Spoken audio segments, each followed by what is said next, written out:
Quebrando pesadelos. Cidade do Abismo. Um proprietário de latifúndio estava na praça em frente ao edifício administrativo principal. Atrás dele havia fileiras, e mais fileiras de escravos élficos. Draudilon aceitou sua rendição com paciência e cortesia. Embora o general Oma parecesse menos inclinado a isso, sentaram-se numa fila de cadeiras que tinham sido colocadas no exterior para esse propósito. Algumas rendições tinham corrido bem, outras nem tanto. Esta correu bem. Os escravos não apresentavam muitas marcas de chicotadas. Nem demonstravam terror por parte de seu senhor. Também pareciam razoavelmente bem alimentados, mesmo em relação à população faminta. Você é um dos sortudos. A rainha disse a ele, apenas seus lábios se moveram enquanto ela olhava para ele. A maneira como os cativos são tratados depende do que será oferecido a você pela entrega pacífica de sua propriedade. Ela explicou com uma voz vagamente ameaçadora. Os seus são bem cuidados, portanto você receberá uma anistia única, suas terras serão confiscadas e vendidas para compensar seu trabalho forçado, mas você estará imune a processos judiciais e receberá um lugar para morar onde puder. Reconstrua sua vida, tal como ela é, presumindo, é claro, que você não esteja impedindo ninguém, e não seja culpado de quaisquer violações ou abusos especiais. Eu não sou, eu juro. Ele disse com urgência. Sua barba castanha era relativamente nova. Obviamente ele era um jovem, provavelmente herdado recentemente, mas a rainha Draudilon desenvolveu uma natureza muito desconfiada desde que os expurgos se revelaram necessários. Elfos, a partir de hoje vocês estão livres. Se desejarem lutar contra a teocracia Slane, nós os armaremos, e vocês lutarão como um de nós, com pagamento integral, treinamento e tratamento justo. Você pode ir, se quiser ficar, você pode ficar e trabalhar por um salário. No entanto, antes que suas correntes sejam cortadas, algum de vocês falará contra este homem aqui que se autodenomina seu mestre? O silêncio governou a praça. O general Muzan sacou uma faca e desceu os degraus, puxou a barba do jovem para cima, expondo o pescoço. Ele se debateu, mas estava fraco, gritou, mas Muzan não se comoveu. Uma única reclamação, e acabarei com a vida dele aqui, e agora. General Muzan gritou. O silêncio continuou. Muzan soltou a barba do jovem, recuou, e embainhou a adaga. Tudo bem, acho que ele é inocente. O dono da plantação caiu de joelhos, e depois avançou para se conter com uma das mãos. Ele agarrou o peito com a outra mão, e engasgou de horror ao ver o quão perto havia chegado da morte. Seja grato à rainha, e então saia. General Oma disse peremptoriamente, e cortou a mão na frente do corpo, e apontou para a saída. Ele conseguiu fazer uma reverência desesperada, e então saiu correndo o mais rápido que pôde. Quantos mais destes? Perguntou a rainha Draudilon enquanto os soldados começavam a passar para cortar correntes e cordas. O general Oma virou uma folha de papel, e olhou para a que estava abaixo. Mais 6. Draudilon suprimiu uma expressão infeliz, e forçou-se a aproveitar a relativa felicidade dos elfos que estavam sendo libertados. Aliás, quando você vai usar o 100? O general Muzan perguntou enquanto voltava para o lado dela. A rainha olhou para ele surpresa, e ele deu um sorriso malicioso. Já sou general há algum tempo, Vossa Majestade, lembro-me de sua magia em Yaxun, e lembro do que conversamos antes, sobre o uso de magia selvagem, e morto é morto. Portanto, uma demonstração de nobre coragem e disciplina férrea produzirá o mesmo resultado como se você simplesmente fizesse com que eles se matassem no portão. Você é extremamente inteligente, General Muzan. A rainha Draudilon disse com orgulho em sua voz enquanto levantava os olhos para encontrar os dele. Ele inclinou a cabeça em uma pequena reverência. Agradeço pelo elogio, minha rainha. Ele disse educadamente. Para responder à sua pergunta, há uma fortaleza próxima, vários milhares de soldados, eles têm um comandante preguiçoso. Pensei que eles viriam nos enfrentar, mas evidentemente eles não vão fazer isso. Então iremos até eles, eu vou derrubar o portão, vocês fazem o resto. Esperto. General Oma disse com admiração. A rainha Draudilon tocou suas mãos com as dela. Eu não sou o rei feiticeiro, para ter uma dúzia de objetivos, e uma centena de planos para tudo, mas, ainda sou uma rainha, nascida, e criada para esse papel, e irei cumpri-lo. consequentemente, partimos esta noite, quero atacar aquela fortaleza pela manhã, com cavalaria e escadas, este será um ataque leve, e vamos derrubá-los de surpresa. Ela não estava errada, o dia agitado deu lugar à noite, havia muitos escravos voluntários ansiosos por uma pequena vingança, então para um impulso extra ao seu poder de combate, eles atrelaram carroças aos cavalos, deram aos elfos armas e armaduras simples, o que estava disponível no arsenal da teocracia, e os trouxe como apoio à infantaria. Faltavam várias horas para o amanhecer quando chegaram à fortaleza. Eu não gosto disso. A rainha Draudilon disse baixinho na escuridão. O quê? Perguntou o general Oma. Marchamos sobre a cidade deles, e eles não se moveram, atacamos, e capturamos a cidade deles, e eles não se moveram, estivemos lá o dia todo, e eles não se moveram nem um pouco. Disse Draudilon enquanto olhava para a escuridão. Mas o preguiçoso é um de seus comandantes. Concordo, mas tomamos muito cuidado, houve algum barulho dentro da fortaleza enquanto estávamos vindo para cá, mas nada desde então, simplesmente não faz sentido. O general Oma disse com um crescente senso de cautela. Bem, não há nada a fazer sobre isso, vamos questionar os sobreviventes depois. O que me lembra, diga aos elfos que precisamos de sobreviventes, eles podem não perceber isso. A rainha disse incisivamente. Ah, sim, eu vou, Sua Majestade. General Oma disse enquanto voltava às linhas, e começava a transmitir instruções. Ela mal havia terminado de subir, e descer a fila dando ordens silenciosas, quando ocorreu uma bela visão, a boca de Draudilon se abriu, sua mandíbula caiu como se estivesse separada como a de um dragão, ou uma serpente engolindo uma presa, e de sua boca jorrou o poder de 100 almas, a luz branca varreu, e destruiu as paredes da fortaleza, o portão voou 20 pés antes de parar, pedras caíram, e poeira encheu o ar, os poucos guardas na muralha gritaram ao cair para a morte, e a general Oma ergueu-se, e depois baixou a mão na direção da fortificação parcialmente arruinada. Avançar! Ela gritou, e a cavalaria entrou correndo pelas brechas, os soldados dormindo em suas camas se levantaram alarmados, e correram para pegar armas e armaduras. Gritaram-se comandos que se contradiziam, tudo era um caos durante a noite, e elfos com sede de vingança invadiram o prédio, esfaqueando homens e mulheres semivestidos pelo caminho. Não foi uma batalha, foi mais como uma briga de cansaço, e elfos cheios de ódio surpreenderam seus opressores humanos, mas, para a surpresa de Draudilon, apesar de todas as suas vantagens, tudo acabou muito mais rápido do que deveria. Examine a fortaleza, certifique-se de que não haja saída daqui que eles possam ter escondido.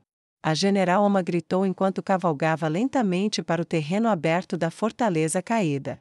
O sol nasceu antes que eles terminassem de reunir os prisioneiros e vasculhar a área. Um punhado de soldados da teocracia sobreviveram para amaldiçoar seus captores, mas curiosamente, enquanto Draudilon cavalgava na frente deles enquanto eles se ajoelhavam enquanto estavam amarrados pelos pulsos e tornozelos, teve pouquíssimas maldições. Em vez disso, havia apenas uma pergunta. Tens alguma comida? Um soldado de rosto inexperiente perguntou. Isso a fez piscar incontrolavelmente. O sol batia suavemente sobre eles no ar frio da manhã, mas ela tinha certeza de que o tremor deles não era devido ao tempo. Quando foi a última vez que você comeu uma refeição completa, soldado? Perguntou a rainha Draudilon, optando por dar à sua voz um toque de empatia e preocupação para induzi-lo a falar. Estamos com meia ração há 2 semanas. Ele disse. Sem almoço, e apenas metade no café da manhã e no jantar. É por isso que vocês resistiram tão pouco? Ela perguntou. E também, onde está o resto de vocês? Os olhos do soldado pareciam assombrados. As facas longas os fizeram ir. Crossroads.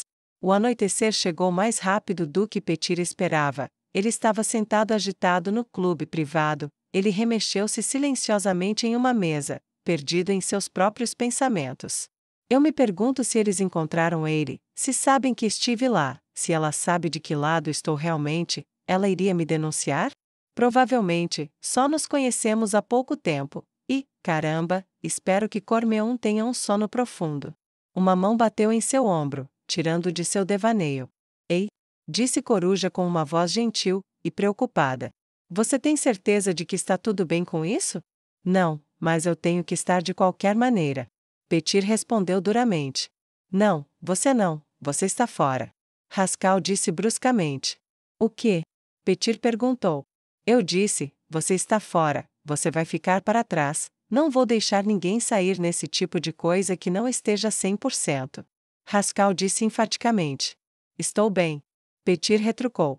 Não, Petir, você não está. A voz de Moira estava cheia de comovente preocupação quando ela se aproximou, e tocou sua bochecha.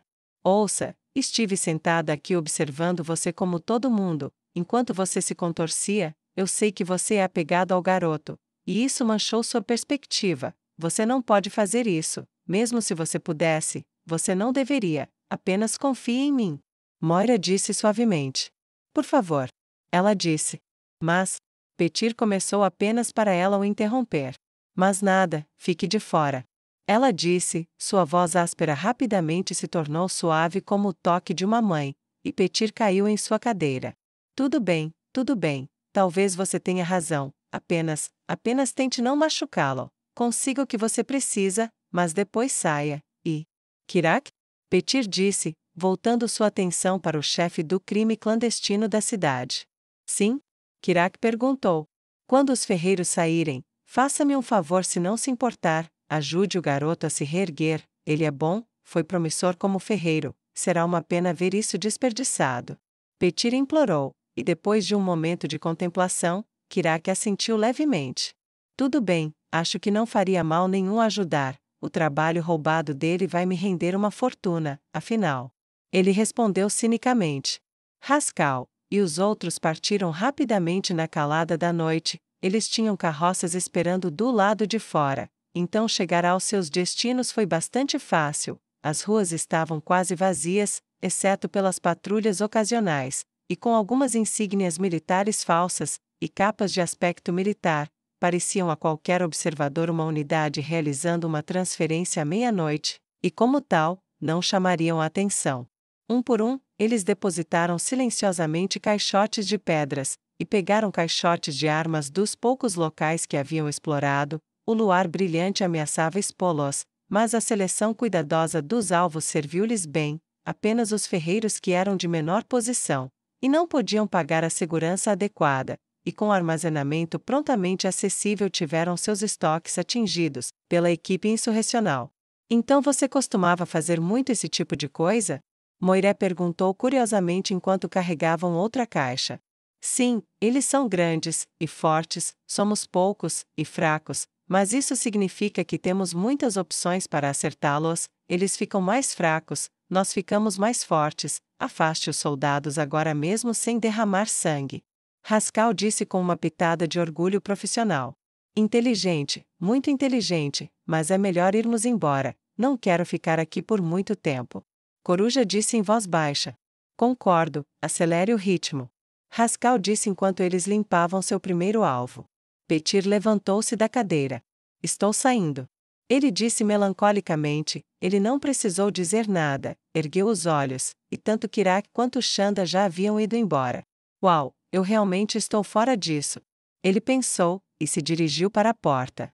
Ele foi até o bar onde conheceu Eire, foi fácil de fazer sem se preocupar, a cidade dormia, não havia nenhum bombardeio a essa hora, poderíamos esquecer que havia um cerco. Quando chegou ao bar, ele estava fechado, ele olhou em volta ao luar até encontrar algumas pedras, então foi até a janela dela, e jogou umas por uma nas venezianas. Poucos minutos depois, ele viu o brilho fraco da luz de uma vela emergir do espaço entre as duas metades da veneziana. Eire! Ele sussurrou com voz rouca. Sou eu. As venezianas se abriram, e ela colocou a cabeça para fora, e olhou para baixo, a surpresa estava gravada em seu rosto. Espere aí. Ela sussurrou de volta, ele ouviu o barulho de seus pés se afastando da janela, eles desapareceram, depois ficaram mais altos quando ela chegou à porta, e a abriu. Entre. Ela disse apressadamente, ela fechou, e trancou atrás dela, e então correu para as escadas, levando-o para seu quarto novamente. O que está acontecendo? Ela perguntou a ele, ela exigiu abruptamente quando ele fechou a porta do quarto dela atrás dele. Ele soltou um suspiro pesado. Não se faça de idiota, havia soldados aqui. Alguém disse que você conhecia um dos fugitivos, um dos que estava fazendo coisas, ateando fogo, matando pessoas, lutando pelos monstros fora de nossos muros, não é verdade, é? Ela sussurrou enquanto olhava para baixo ansiosamente, e brincava com as mãos penduradas na sua frente. Eire, eu não estava tentando mentir para você, mas... Ele mordeu o lábio. Sim, você estava, mas... Você estava apenas me usando, eu era apenas uma ferramenta para você? Achei que você gostasse de mim. Ela disse. Sim, é verdade, sou um dos soldados de Henry, mas não sou um monstro, eles não são ruins, eu prometo a você, não é? Ele perguntou esperançoso. Mas, isso significa que você é um herege, um apóstata dos deuses? Ela perguntou com uma voz dolorida. Petir soltou um suspiro profundo, e relutante, ele estendeu a mão, e pegou as mãos dela. Eu não sei nada sobre deuses ou seus negócios, sou ferreiro, é o que eu sei, mas também sei quando estou sendo tratado com justiça por aqueles que me governam, eles são bons governantes, quer você chame aquele que está no topo de Deus ou não, ele nos deu boas vidas, não peço mais do que isso, deixe os deuses cuidarem de seus próprios assuntos, deixe-os discutir com eles se quiserem. E eu, onde você está comigo? Ela perguntou hesitante. Talvez seja por causa de todas as coisas que estão acontecendo, mas, eu gosto muito de você. Depois que tudo acabar, gostaria de te conhecer em tempos de paz, talvez, começar a forjar de novo, eu poderia me estabelecer aqui, quem sabe onde as coisas poderão ir depois disso? Haverá vida após a guerra, para todos nós. Ele disse, e apertou a mão dela. Isso, parece legal. Ela sussurrou, e se inclinou para mais perto dele, ele a beijou, e ela pressionou os lábios nos dele em resposta, suas línguas duelaram enquanto se despiam, e ela o puxou mais uma vez para sua cama, ela o atraiu para dentro de si, e arqueou as costas com miados de gatinho, e pressionou os seios contra seu peito. Cada movimento de seus quadris atraiu o desejo audível de seus lábios até que eles compartilharam a liberação comum, e desabaram na cama, nus e exaustos. Ele acariciou sua bochecha, e puxou-a para um beijo apaixonado, antes de se permitir cair novamente. Não se preocupe, Eire, tudo ficará bem, não vou deixar nada acontecer com você, assim como prometi. Ele sussurrou suavemente, e fechou os olhos. Eu sei. Ela sussurrou docemente quando ele começou a adormecer. Tudo ficará melhor amanhã. Assim que teve certeza de que ele estava dormindo, levantou-se cuidadosamente da cama, e vestiu-se, olhou para baixo onde ele descansava, ela queria choramingar, seu coração batia forte, e se contraía. Nunca vi um herege antes, mas ele é muito parecido com meu pai, o jeito que ele sorri, o jeito que ele me abraça, e me fazendo sentir segura a maneira como ele quer me tranquilizar. 6 deuses, por favor, ouça minha oração, não vejo o mal que deveria, ele parece, age, fala, assim como nós, a maneira como ele fez todo o bar rir quando conheci, a maneira como ele me beijou, e está aqui para nos destruir. Esse é o exército dele lá fora? Ela piscou para conter as lágrimas de descrença, o calor do desejo dele ainda preso nas profundezas de seu corpo, desejo que ela também compartilhava. Os guardas disseram a ela para mantê-lo aqui por qualquer meio necessário. Ela não tinha pensado que iria tão longe, mas essa sedução era parte de seus poderes sombrios. Você é mais que um humano, um íncubo, um demônio, porque os deuses não estão respondendo. Ela se perguntou enquanto se esforçava ao máximo para ouvir a voz que os padres prometeram que os fiéis ouviriam quando estivessem em estados de conflito. Punição, eles seguram a voz para me punir por minha ambiguidade. Os fiéis devem agir para proteger os fiéis. Eu sei o que deve ser feito, eu sei. Ela tremia dentro das botas enquanto forçava para reconhecer o que tinha que ser feito, mas ele parecia tão maravilhoso deitado ali, confiando depois de jurar sua proteção a ela, que ela estaria segura, e certo de que ele também estava. Deve a consciência tornar todos nós covardes? Ela se perguntou, e forçou seu corpo a se virar contra uma vontade que não era sua, e saiu pela porta, descendo as escadas novamente, e saindo pela porta, ela só teve que esperar. As patrulhas eram comuns, demoravam apenas alguns minutos, meia dúzia de soldados da teocracia estavam se aproximando rapidamente, ela correu até eles o mais rápido que seus pés podiam levá-la. O herege. Ela sussurrou.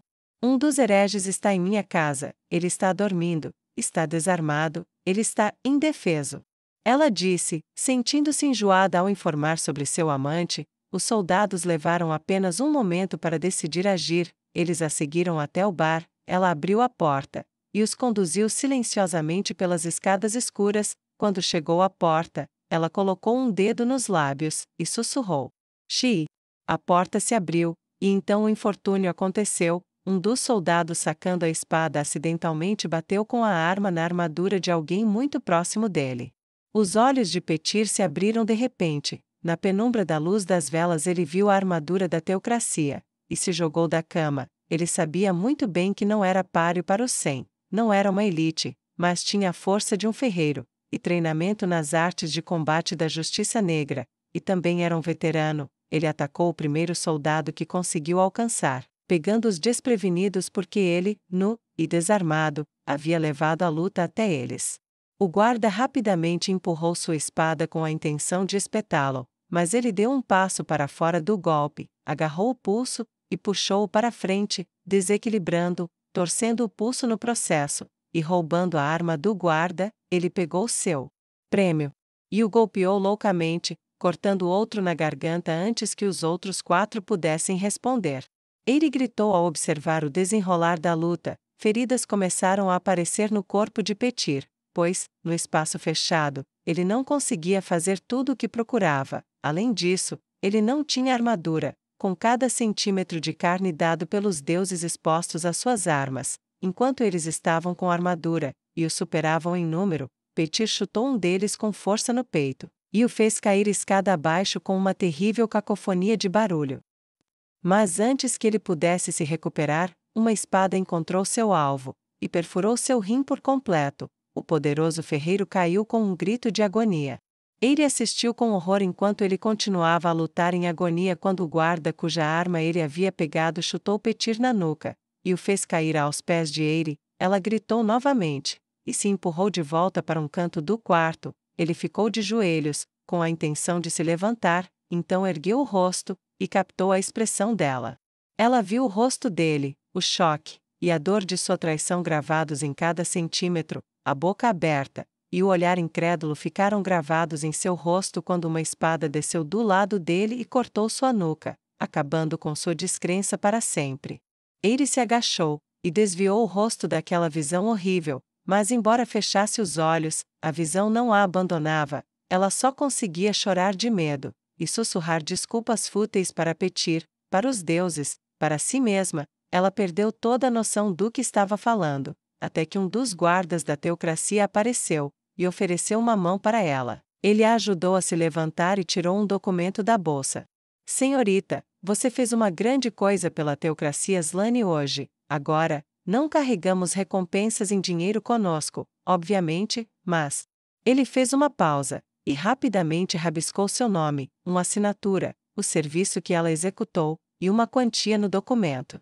Este é um recibo de recompensa, leve-o a qualquer escritório do tesouro da teocracia, e você receberá uma recompensa de 50 moedas de ouro por sua ajuda em derrubar este homem. Camaradas mortos e feridos, por favor, tentem descansar o máximo que puderem. Eu sei que esta deve ter sido uma experiência terrível e difícil para vocês. Ele disse, e colocou o papel na mão dela. Depois cruzou os dedos dormentes sobre ele enquanto ela olhava quase catatonicamente para ele. Seu olhar silencioso o seguiu por todo o caminho para fora de seu quarto, mas ela não os viu nem por um momento. Em vez disso, ela estava orando freneticamente. Deuses a quem eu sirvo, por favor, eu fiz a coisa certa? Por favor, me dê uma resposta, por favor. Ela implorou que eles respondessem. O silêncio que lhe foi concedido por sua vez foi quase tão ruim quanto a lembrança do rosto dele olhando para ela enquanto sua cabeça havia sido removida de seu corpo.